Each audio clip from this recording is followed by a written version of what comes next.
Hello everyone, myself Vikas Saini welcoming you all on this YouTube channel. जैसे कि आप सबको पता है, हमने अपना रिटायरमेंट ऑफ अ पार्टनर का चैप्टर शुरू किया हुआ था, जिसमें हमने अपनी प्रीवियस वीडियो में एक डिटेल क्वेश्चन सीखा था, जहां पर हमने ये स्टडी किया था कि हम रीवैल्यूएशन कैसे प्रिपेयर करेंगे, कैपिटल अकाउंट कैसे प्रिपेयर करेंगे और न्यू बैलेंस शीट कैसे प्रिपेयर करेंगे। हमने सेम ट्रिक यूज़ करी, मतलब हमने सेम ही मेथड यूज़ किया जैसे हमने यूज़ किया था एडमिशन में। जिस स्कैनिंग अप्रोच से हमने एडमिशन के क्वेश्चन सोल्व किए थे, वही सेम स्कैनिंग अप्रोच हम यहाँ पर फॉलो कर रहे हैं रिटायरमेंट में। प्रीवियस वीडियो में हमने एक डिटेल क्वेश्चन स्टडी कर लिया था। जो आज की हमारी वीडियो रहेगी, इसमें हम बेसिकली सीखेंगे एडजस्टमेंट ऑफ कैपिटल। जब आपको कैपिटल में कुछ एडजस्टमेंट करनी पड़ती हैं, उसमें किस किस टाइप की एडजस्टमेंट्स होती हैं। वो सारे के सारे कंसेप्ट बेसिकली आज हम कवर अप करेंगे। चलिए पढ़ते हैं फिर।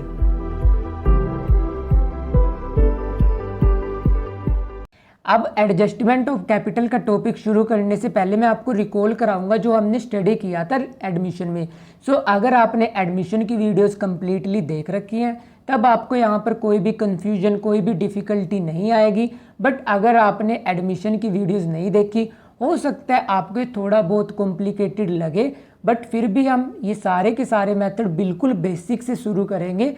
अब रिटायरमेंट में जो आपकी एडजस्टमेंट ऑफ कैपिटल होता है, यहाँ पर भी डिफरेंट टाइप की सिनेरियोज, डिफरेंट टाइप के केसेस बन सकते हैं। जब हमने एडमिशन किया था, वहाँ पर हमने 3 टाइप्स के सिनेरियोज देखे थे जब आपको एडमिशन में कैपिटल में एडजस्टमेंट करनी पड़ती थी। अब क्योंकि हम रिटायरमेंट कर रहे हैं, रिटायरमेंट में आपको एग्जामिनर 5 टाइप के केसेस दे सकता है। जैसे हमने एडमिशन में 3 टाइप्स के केसेस देखे थे, यहाँ पर आपके नंबर ऑफ केसेस कितने हैं? आपके नंबर ऑफ केसेस 5 हैं। आपको 5 डिफरेंट टाइप की सिचुएशंस दे सकता है। हम 1 बाय 1 सारी सिचुएशंस को डिटेल में एनालाइज करेंगे। अगर सिचुएशन नंबर 1 है तब क्या ट्रीटमेंट होगा, सिचुएशन नंबर 2 है तब क्या ट्रीटमेंट होगा, और सारी सिचुएशन से रिलेटेड हम एक एक न्यूमेरिकल एग्जाम्पल सोल्व करेंगे। आज हम स्टडी करेंगे अपनी सिचुएशन नंबर 1। सिचुएशन नंबर 1 क्या हो सकती है आपकी? जब आपको total capital of the new firm is given, कि आपको एग्जामिनर कुछ ऐसा देगा।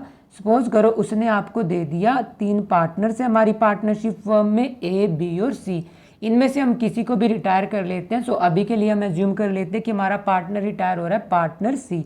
तब वो आपको क्या देगा कि सपोज करो सी रिटायर हो रहा है, सी को हम इतना कंपनसेट करेंगे और इतना हम सी की कैपिटल को लोन में कन्वर्ट कर देंगे। उसके बाद वो आपको क्वेश्चन में कुछ मेंशन करेगा कि जैसे ही सी रिटायर होगा, सी की रिटायरमेंट के बाद पूरे फर्म की टोटल कैपिटल इतनी होनी चाहिए थी और वो आपको एडजस्ट करनी पड़ेगी। यहाँ पर total capital of the new firm से क्या मतलब है? क्योंकि अब सी तो चला गया, सी का पार्टनरशिप से कुछ भी लेना देना नहीं है।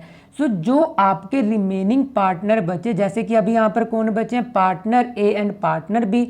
वो आपको इस तरीके से हिंट देगा, वो आपको लिख कर देगा कि जैसे ही सी रिटायर होगा, ए और बी की टोटल कैपिटल सपोज करो 10 लाख होनी चाहिए, 15 लाख होनी चाहिए।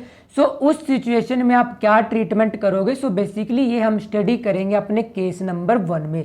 आपको समझ आ चुका है कि वो केस नंबर 1 में आपको क्या देगा? वो आपको ऐसा कुछ बताएगा कि हमारे 3-4 पार्टनर थे, उनमें से एक पार्टनर रिटायर हुआ और रिटायरमेंट के बाद जो हमारे एग्जिस्टिंग पार्टनर हैं, उनकी टोटल फर्म, जो न्यू फर्म बनी अब, उसकी टोटल कैपिटल वो आपको मेंशन करेगा। आपको अब इस सिचुएशन में क्या करना है? बेसिकली अब हम ये सीखेंगे। इसमें आपको मोस्टली 4 स्टेप्स फॉलो करने पड़ेंगे। स्टेप नंबर 1 क्या रहेगा आपका? क्योंकि सबसे पहले आपको क्या कैलकुलेट करनी पड़ेगी? आपको कैलकुलेट करनी पड़ेगी एडजस्टेड कैपिटल। जैसे कि हमने एग्जांपल लिया था, हमारे 3 पार्टनर थे, ए, बी और सी। वो आपको क्या देगा? इनमें से कोई पार्टनर रिटायर हो रहा है, तो हमने क्या एज्यूम कर लिया? हमारा पार्टनर सी रिटायर होगा। तब आपको क्या करना पड़ेगा? आपको कैपिटल अकाउंट प्रिपेयर करना पड़ेगा, जैसे हमने अपनी प्रीवियस वीडियो में सीखा था। जब आप कैपिटल अकाउंट प्रिपेयर करोगे, सपोज करो यहाँ पर मैंने एक रफ कैपिटल अकाउंट ड्रॉ कर लिया। आप कैपिटल अकाउंट में क्योंकि 3 पार्टनर्स हैं, आप 3 कॉलम्स प्रिपेयर करोगे। ये हमारा column number A, column number B, partner number C. आपको सबसे पहले क्या करना है? आपको निकालनी है इनकी total adjusted capital. Adjusted capital से क्या मतलब है? सबसे पहले आपने यहाँ पर ओपनिंग बैलेंस लिखा, फिर आपने यहाँ पर रीवैल्यूएशन के प्रॉफिट को डिस्ट्रीब्यूट किया, आपने गुडविल का ट्रीटमेंट किया, फिर उसके बाद अगर आपको कोई लॉसेस वगैरह दे रखे हैं वो आपने यहाँ पर डेबिट साइड में डिस्ट्रीब्यूट कर दिए। फिर जो आपकी यहाँ पर बैलेंसिंग फिगर आएगी उसे बोलते हैं हम एडजस्टेड कैपिटल। ये हमने सीखा था अपने प्रीवियस चैप्टर में भी। सो स्टेप नंबर 1 क्या आपका स्टेप नंबर 1 है, सबसे पहले आपको निकालनी पड़ेगी अपनी एडजस्टेड कैपिटल। सो एडजस्टेड कैपिटल कैसे निकलती है ये आपको अब क्लियर हो चुका होगा। सो स्टेप नंबर 2 क्या है? स्टेप नंबर 2 में एग्जामिनर आपको क्वेश्चन में कहीं ना कहीं पर लिख कर देगा कि जब पार्टनर रिटायर होगा उसके बाद टोटल फर्म की कैपिटल इतनी रहेगी। सो टोटल फर्म की कैपिटल से क्या मतलब है? हमारे कितने पार्टनर थे? 3 पार्टनर थे। सो सी क्या हो रहा है? सी हमारी पार्टनरशिप फर्म से रिटायर होगा। सो सी की रिटायरमेंट के बाद पूरे फर्म की वो कैपिटल आपको क्वेश्चन में मेंशन करके देगा। तब आपको करना क्या है? क्योंकि सी रिटायर हो चुका है, सो जो वो टोटल कैपिटल है वो एक्चुअली में कंट्रीब्यूट किसे करनी चाहिए? ए और बी को। और वो करेंगे किस रेशो में कंट्रीब्यूट? वो करेंगे इसे न्यू रेशो में कंट्रीब्यूट। सो आपको स्टेप नंबर 2 क्या करना है? आपको स्टेप नंबर 2 में जो टोटल फर्म की कैपिटल उसने आपको दे रखी है, आपको जस्ट करना क्या है? टोटल फर्म की कैपिटल उसने आपको क्वेश्चन में दे रखी है, आपको जस्ट उससे मल्टीप्लाई करना है न्यू प्रॉफिट शेयरिंग रेशियो से। सो इससे क्या आएगा? ये एडजस्टेड कैपिटल दिखाएगी कि उनकी एट प्रेजेंट कितनी एडजस्टेड कैपिटल आपकी पार्टनरशिप फर्म में अभी एट प्रेजेंट है। और सेकंड स्टेप क्या दिखाएगा? उनकी एक्चुअली में होनी कितनी चाहिए थी। सो स्टेप नंबर 2 दिखाएगा कि उनकी रियलिस्टिक एक्चुअली में होनी इतनी चाहिए थी। स्टेप 1 क्या दिखा रहा है? उनकी एट प्रेजेंट अभी कितनी फर्म में कैपिटल है। और स्टेप नंबर 3 पे आपको करना क्या है? आपको स्टेप नंबर 2 में से स्टेप नंबर 1 को माइनस करना है, मतलब कि जो उनकी न्यू कैपिटल आएगी उसमें से आपको एडजस्टेड कैपिटल को माइनस करना है। और अगर किसी पार्टनर की पॉजिटिव फिगर आ रही है सो पॉजिटिव फिगर क्या दिखाएगी? सरप्लस। और अगर किसी पार्टनर की नेगेटिव फिगर आ रही है, नेगेटिव फिगर क्या दिखाएगी? डेफिसिट। ये नेगेटिव फिगर और पॉजिटिव फिगर क्या है इसको हम एक बार दोबारा से डिटेल में समझ लेते हैं। सो आपने किया क्या? एडजस्टेड कैपिटल निकाल ली, फिर उनकी न्यू फर्म की कैपिटल निकाल ली, फिर आपने स्टेप नंबर 2 में से स्टेप नंबर 1 को माइनस किया।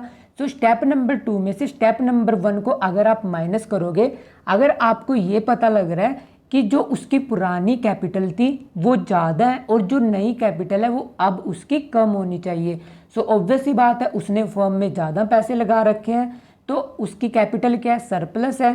सो जिस पार्टनर की सरप्लस कैपिटल है आप उसको वापस कर दोगे। और फिर आप क्या देखोगे? ऐसे ही किसी पार्टनर की कैपिटल डेफिसिट में भी होगी। डेफिसिट से मतलब कि उसकी एडजस्टेड कैपिटल तो कम आई और जो उसकी न्यू कैपिटल है वो ज़्यादा ही, मतलब उसको ज़्यादा लगाने चाहिए थे बट उसने लगा कम रखे हैं।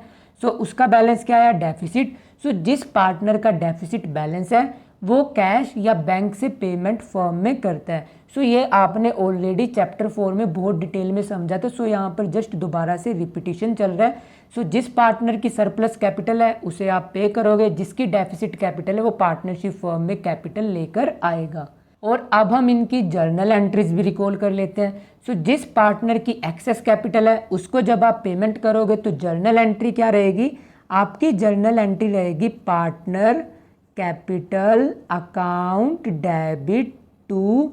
अगर आपको क्वेश्चन में कैश दे रखा है तो आप कैश से पेमेंट करोगे, अगर बैंक अकाउंट दे रखा है तब आप बैंक अकाउंट से पेमेंट कर दोगे। सो ये सिंपल सा ट्रीटमेंट है जब आप उसको पेमेंट कर रहे हो। अगर उससे आप पेमेंट मंगाओगे तब यही जर्नल एंट्री आपकी रिवर्स हो जाएगी। रिवर्स से मतलब कैश या bank account debit to partner capital account. So वो उतना कैश या बैंक में पेमेंट कर देगा। सो ये तो था ट्रीटमेंट जब एग्जामिनर आपको कुछ भी लिख कर ना दे। कुछ भी लिख कर ना दे से क्या मतलब है कि अगर वो आपको क्वेश्चन में कुछ भी ना दे कि लाइक हम इसके करंट अकाउंट से एडजस्टमेंट कर रहे हैं या कैश अकाउंट से एडजस्टमेंट कर रहे हैं, तब मैंने आपको प्रीवियस चैप्टर में क्या बताया था? आप कैश या बैंक से ही ट्रीटमेंट करोगे। करंट अकाउंट आप तभी ऑप्ट करोगे जब एग्जामिनर आपको स्पेशली क्वेश्चन में लिख कर दे दे कि जो ये एक्सेस कैपिटल है या डेफिसिट कैपिटल है इसका आप ट्रीटमेंट करो उसके करंट अकाउंट से। तब यही जर्नल एंट्री क्या होती, partner capital account debit to partner current account. और ऐसे जो दूसरी एंट्री थी वो क्या होगी, partner current account debit to partner capital account. So ये आपके दो ट्रीटमेंट हैं जो हमने प्रीवियस चैप्टर में भी देखे थे, यहाँ पर भी हमने रिकॉल कर लिए। जस्ट आपने किया क्या, एडजस्टेड कैपिटल निकाल ली, उसको न्यू फर्म की कैपिटल में से आपने उस पार्टनर का शेयर निकाला, आपस में कंपैरिजन किया। अगर उसका पुराना बैलेंस ज़्यादा है आप उसको सरप्लस में देखोगे तो आप उसकी पेमेंट करोगे, और अगर उसका पुराना बैलेंस कम है, नया बैलेंस ज़्यादा होना चाहिए, तब आप उससे उतना कैश मंगा लोगे। सो ये आपका सेम वही है जो आपने प्रीवियस चैप्टर में सीखा था। अब हम इसी क्वेश्चन से रिलेटेड, मतलब जो हमने टॉपिक सीखा है इससे रिलेटेड अब हम एक कॉम्प्लिकेटेड क्वेश्चन सोल्व कर लेते हैं। And our question is balance sheet of XYZ who were sharing profit in proportion of capital is as follow. उसने आपको बैलेंस शीट दे रखी है जिसमें क्रेडिटर्स, कैपिटल्स, XYZ की कैपिटल दे रखी है। इसके अलावा उसने एसेट साइड आपको दे रखा है cash at bank, debtor, provision, stock, plant and machinery, land and building. उसके बाद उसने आपको दे रखा है वाई रिटायर हुआ और उन्होंने फॉलोइंग एडजस्टमेंट करी before ascertaining the amount payable to Y. मतलब कि वाई को पेमेंट करने से पहले उन्होंने ये सारी की सारी टर्म्स एंड कंडीशन साइन करी, फिर उन्होंने वाई को पेमेंट करी।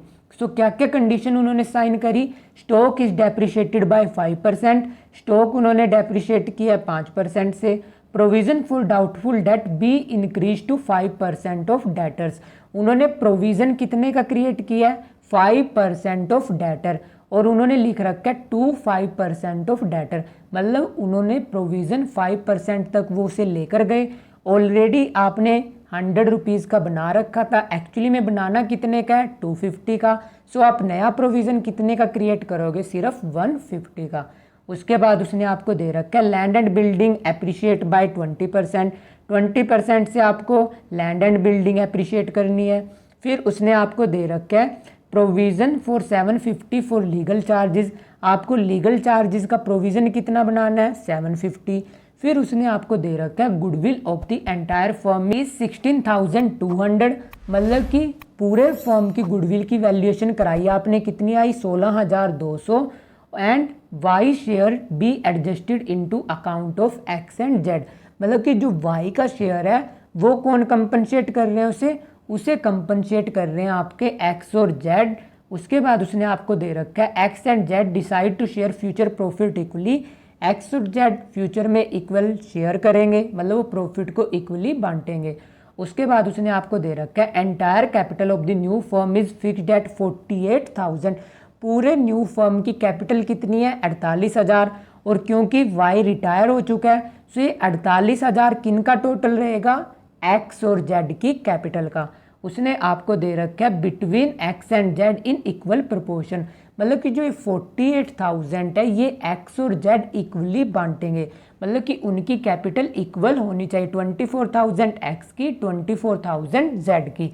उसके बाद उसने आपको दे रखा है actual cash is to be brought in और पेड ऑफ, एक्चुअल कैश या तो लेकर आएंगे या उनको पेमेंट कर दोगे। और मैंने आपको क्या बताया, करंट अकाउंट हम तभी यूज़ करेंगे जब वो आपको यहाँ पर लिख कर दे। अगर कुछ नहीं दे रखा आप कैश या बैंक से ट्रीटमेंट करोगे, जो भी आपके क्वेश्चन में उसने आपको दे रखा है।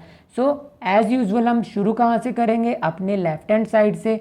सो उसने आपको दे रखा है balance sheet of XYZ who were sharing profit in proportion of their capital, मतलब कि वो अपने कैपिटल के प्रोपोर्शन में प्रॉफिट शेयर कर रहे थे। कैपिटल कितनी है, 25,000, 20,000, 15,000।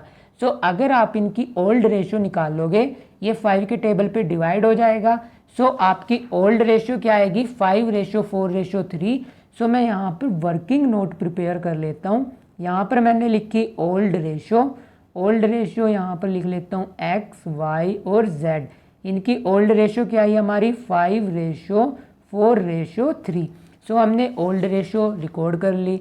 उसके बाद उसने आपको दे रखा है क्रेडिटर्स कितने के दे रखे हैं, 7,000 के। और क्योंकि कुछ भी एडजस्टमेंट नहीं है सो हम इसे डायरेक्ट रिकॉर्ड करेंगे अपनी बैलेंस शीट में। सो बैलेंस शीट में आप क्रेडिटर्स रिकॉर्ड करोगे यहाँ पर। सो मैं यहाँ पर लिख देता हूँ क्रेडिटर्स, ओरिजिनल अमाउंट कितना था, 7,000। सो 7,000 ही आप यहाँ पर रिकॉर्ड करोगे। फिर उसके बाद कैपिटल दे रखी है, सो कैपिटल हम रिकॉर्ड करेंगे कैपिटल अकाउंट में। सो अब मैं रिकॉर्ड कर देता हूँ यहाँ पर कैपिटल।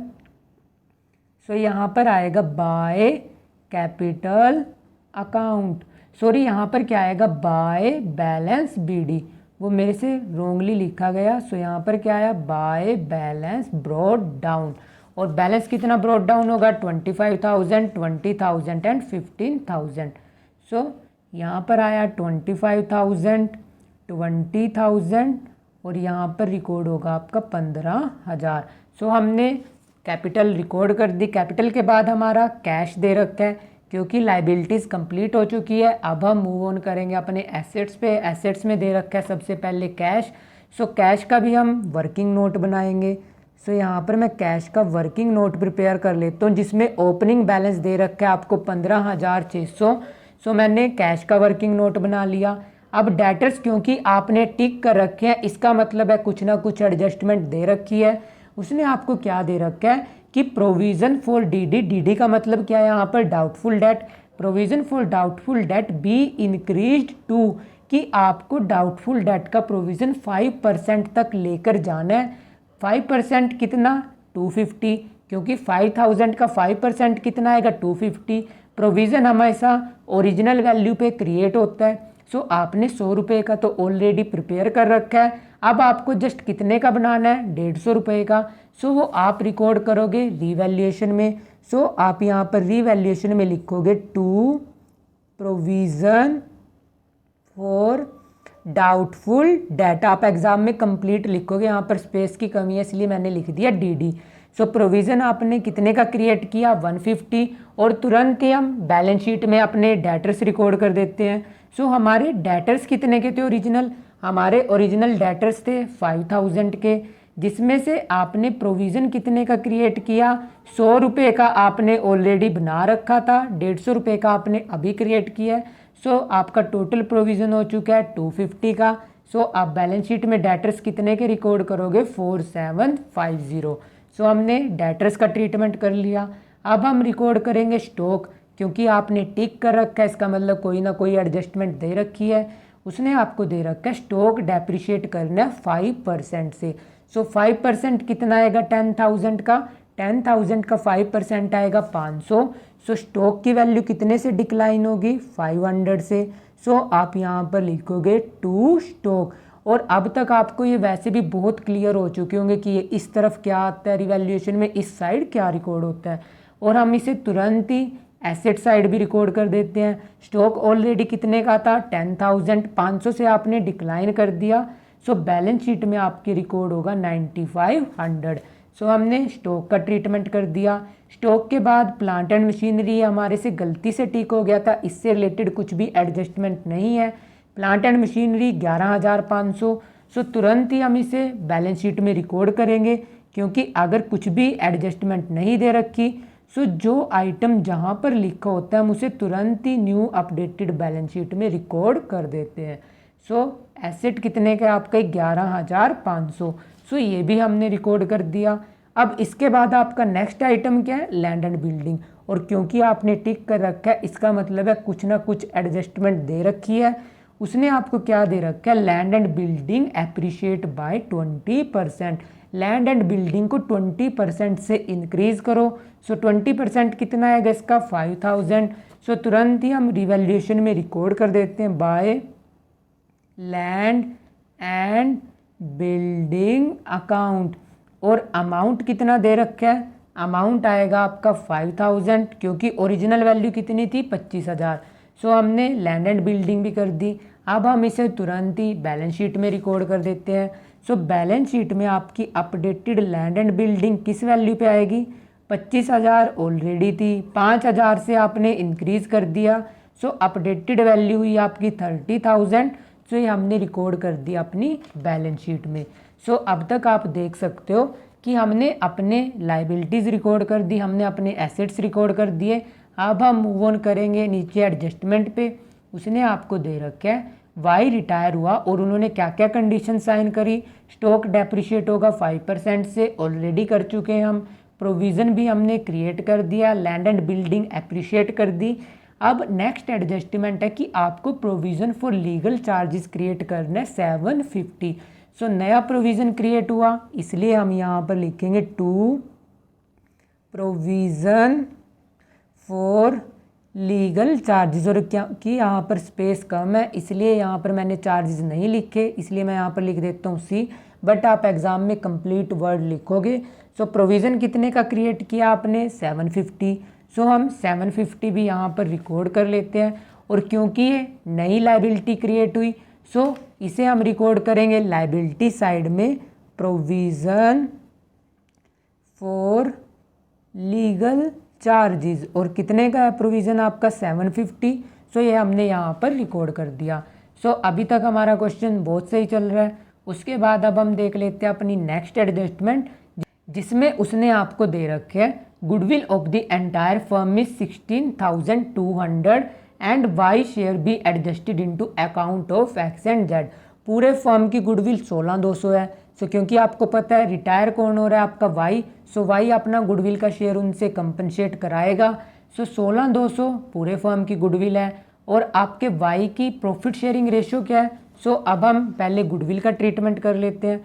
सो पूरे फर्म की गुडविल आपकी 16,200 और वाई का कितना शेयर था 4।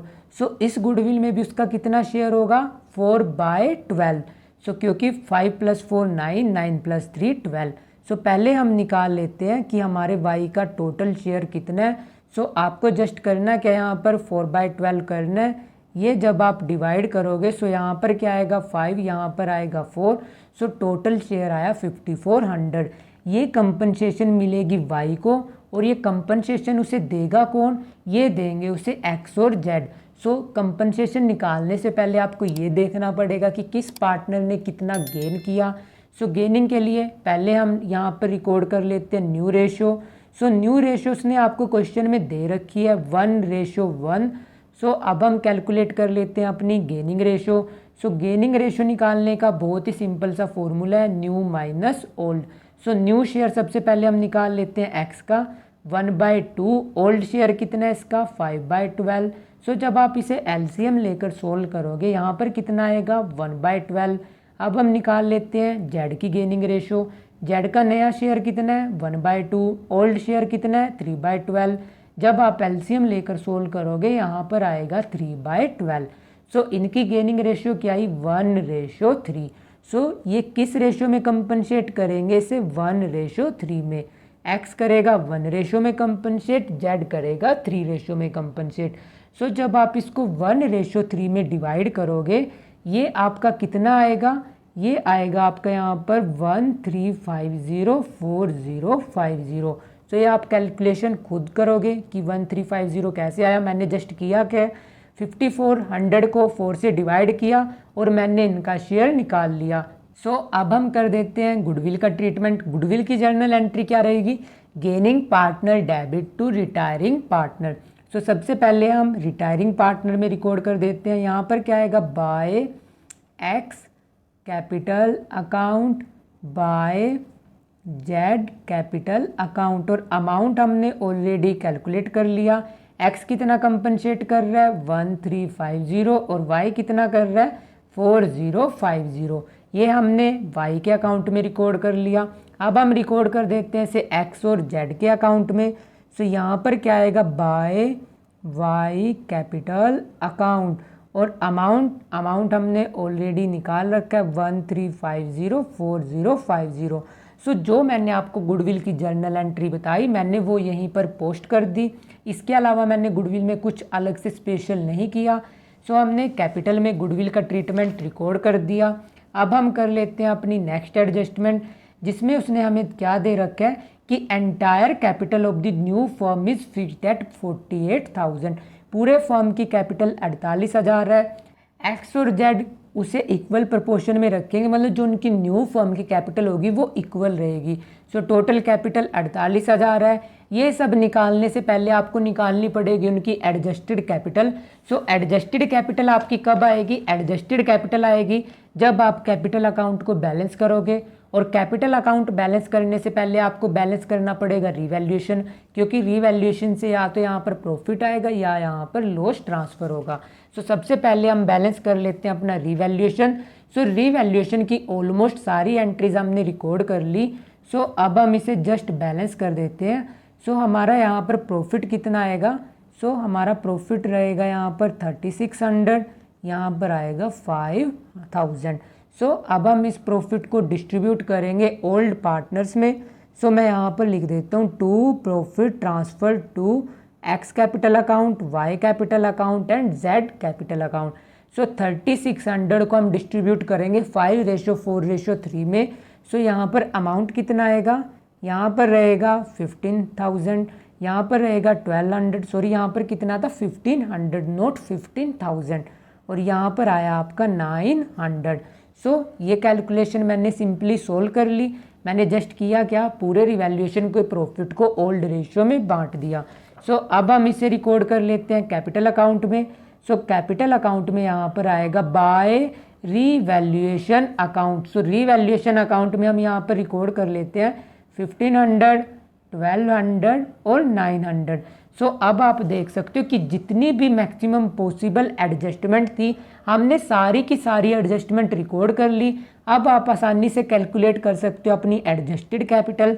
सो एडजस्टेड कैपिटल के लिए जस्ट आपको करना क्या, यहाँ पर टोटल करना है। यहाँ पर टोटल आएगा 15,900 और यहाँ पर आपका टोटल रहेगा 26,600 और यहाँ पर आपका टोटल रहेगा 26,500। सो ये हमने निकाल लिया इनका बैलेंस। सो हमें एक चीज़ क्या ध्यान में रखनी है कि वाई रिटायर हो रहा है और उसने आपको क्वेश्चन में कहीं पर नहीं दे रखा कि वाई को हम कैश पे कर रहे हैं। सो हम उसकी पूरी की पूरी कैपिटल को किस में कन्वर्ट करेंगे? लोन में। सो सबसे पहले जो पार्टनर रिटायर हो रहा है हम उसके अकाउंट को सेटल करेंगे। सो आप यहाँ पर लिखोगे to Y loan account. Y का लोन कितने से क्रिएट होगा? 26,600। अब हम निकाल लेते हैं इनकी एडजस्टेड कैपिटल। सो एडजस्टेड कैपिटल के लिए आपको जस्ट करना क्या है, यहाँ पर बैलेंस कैरी डाउन करना है। सो टोटल कितना था? 26,500, उसमें से 1,350 आप जब माइनस करोगे ये आएगा आपका 25,150। ऐसे ही आप 15,900 में से 4,050 माइनस करोगे, ये कितना आएगा आपका? ये आएगा 11,850। सो यहाँ पर 25,150 आया, यहाँ पर आया 11,850। सो ये हमने कर ली बैलेंसिंग फिगर। और ये जो बैलेंसिंग फिगर आई यही क्या आई? इनकी एडजस्टेड कैपिटल। सो अब हम एक बार अकाउंट बैलेंस कर देते हैं ताकि आपकी प्रेजेंटेशन अच्छी हो सके। सो हमने कर दिया अपना अकाउंट बैलेंस। सो ये आई हमारी एडजस्टेड कैपिटल। अब उसने हमें क्वेश्चन में दे क्या रखा है? उसने दे रखा है कि जो पूरे फर्म की कैपिटल है वो कितनी होनी चाहिए? 48,000। उसने यहाँ पर स्पेशली मेंशन करके दे रखा है कि 48,000 पूरे फर्म की कैपिटल है और जो कि उनके इक्वल प्रोपोर्शन में होनी चाहिए। मतलब एक्स की भी 24,000 होनी चाहिए, वाई की भी 24,000। बट एक्स की कितनी है? 25,150। जेड की कितनी है? 11,850। जबकि 24,000 एक्स की थी, 24,000 जेड की होनी चाहिए। सो क्योंकि एक्स ने तो ज़्यादा कंट्रीब्यूट कर रखा है, आप उसे पेमेंट कर दोगे। जेड की कैपिटल कम है, वो कैश ले आएगा। सो सबसे पहले मैं एक बार यहाँ पर बैलेंस रिकॉर्ड कर देता हूँ। By balance brought down. Balance कितना ब्रॉट डाउन होगा? 25,150, 11,850। और न्यू फर्म में इसकी 24,000 है, इसकी भी 24,000 है। सो 24,000 करने के लिए आप इससे कितने की पेमेंट करोगे? 25,150 माइनस 24,000। सो इसको पेमेंट करनी पड़ेगी आपको। सो इसलिए मैं यहाँ पर रिकॉर्ड करूँगा टू बैंक अकाउंट। और आपने इसे पेमेंट कितने की करी? 1,150, क्योंकि तभी इसकी 24,000 होगी। और इसकी 24,000 करने के लिए इसको बैंक में पैसे डिपॉजिट कराने पड़ेंगे, मतलब फर्म में पैसे देने पड़ेंगे। सो इसलिए यहाँ पर आएगा बाय बैंक अकाउंट। और इसकी ऑलरेडी कितनी है? 11,850। होनी कितनी चाहिए? 24,000। सो 24,000 बनाने के लिए आपको कितने जमा कराएगा? ये आपको डिपॉजिट कराएगा 12,150। आपको डिपॉजिट कराने का मतलब है कि फर्म में कितने डिपॉजिट कराएगा। फिर आप यहाँ पर टोटल रिकॉर्ड कर दोगे क्योंकि यहाँ पर स्पेस खत्म हो चुका है। सो यहाँ पर टोटल आएगा 25,150, यहाँ पर आएगा 24,000। उसके बाद हम यहाँ पर रिकॉर्ड कर देते हैं इनकी क्लोजिंग कैपिटल।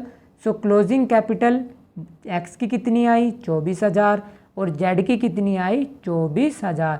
ये जो आपकी अब क्लोजिंग कैपिटल आई है इसको आप रिकॉर्ड करोगे बैलेंस शीट में। सो अब हम बैलेंस शीट में हमारी क्लोजिंग कैपिटल रिकॉर्ड कर देते हैं। सो क्लोजिंग कैपिटल रिकॉर्ड करने से पहले सबसे पहले हम रिकॉर्ड करेंगे वाई का लोन। सो वाई का लोन कितने का क्रिएट हुआ था 26,600। अब हम रिकॉर्ड कर देते हैं उनकी कैपिटल। सो यहाँ पर आएगा एक्स कैपिटल, उसके बाद जेड कैपिटल और इनकी कैपिटल कितनी है 24,000 एक्स की है और 24,000 कैपिटल आपकी वाई की है। सो हमने कैपिटल रिकॉर्ड कर दी। कैपिटल के बाद अब हमारा लास्ट आइटम बचा है कैश। सो कैश का हमें बनाना पड़ेगा वर्किंग नोट जो कि हमने ऑलरेडी प्रिपेयर कर रखा है। ओपनिंग बैलेंस कितना था 15,600।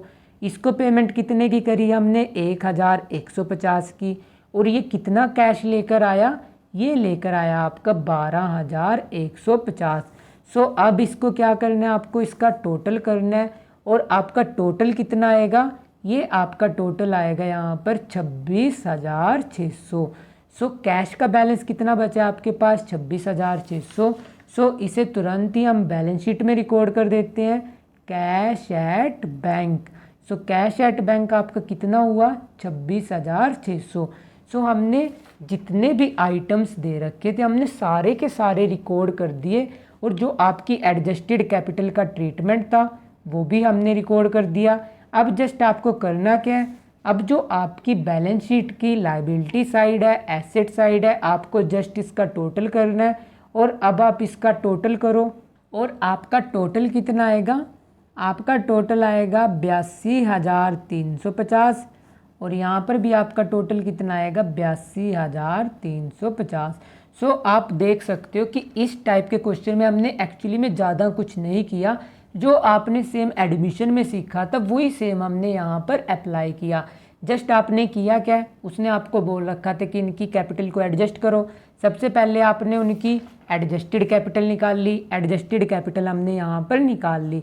फिर आपने उस एडजस्टेड कैपिटल को किससे कंपेयर किया, उनकी न्यू फर्म की कैपिटल से।